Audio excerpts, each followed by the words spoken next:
আপনি কোন পলিটেকনিক থেকে আমাদের ট্রাস্ট অটোমেশনে ট্রেনিং করার জন্য আসছেন? আমি ঢাকা মহিলা পলিটেকনিক ইনস্টিটিউট থেকে এসেছি। ঢাকা মহিলা পলিটেকনিক ইনস্টিটিউট কোন জি। Department? Architecture department. Architecture department. এই কাজটা তো আপনি করছেন নাকি? জি। এখন ওই যে ইন্টেরিয়র ডিজাইনের কাজগুলো চলতেছে। জি। আচ্ছা, এখানে আসার পর থেকে আপনারা কি কি কাজগুলো শিখেছেন? এখানে আসার পর থেকে ফার্স্টে হচ্ছে 2D শেখানো হয়েছে।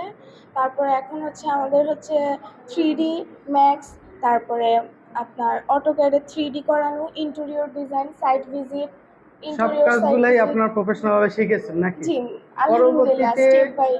যারা আপনাদের কলেজ থেকে আসবে তাদের উদ্দেশ্যে কি বলবেন? পরবর্তীতে যারা আসবে তাদের অবশ্যই বলবো যে অবশ্যই এখানে আসার কথা, যেহেতু আমরা আসছি, দেখছি বা শিখতে পারছি, তো আসতে অবশ্যই বলবো। আসলে শিখতে পারবে নাকি তারা আসলে? জি, ইনশাল্লাহ। তো আপনারা তো শুনলেন আমাদের স্টুডেন্টের কাছ থেকে তারা কাজ শিখে কতটা স্যাটিসফাই এবং তারা নিজেরাই কাজ করতে আসছে পার্সোনালি বসে, এবং সবাইকে একটা একটা আলাদা করে কম্পিউটার দেওয়া হয়েছে। পরবর্তীতে যারা ঢাকা মহিলা পলিটেকনিক বা অন্যান্য পলিটেকনিক থেকে স্টুডেন্ট ট্রেনিং করতে আসবেন, দ্রুত আমার সাথে ইনবক্সে মেসেজ করুন। ধন্যবাদ।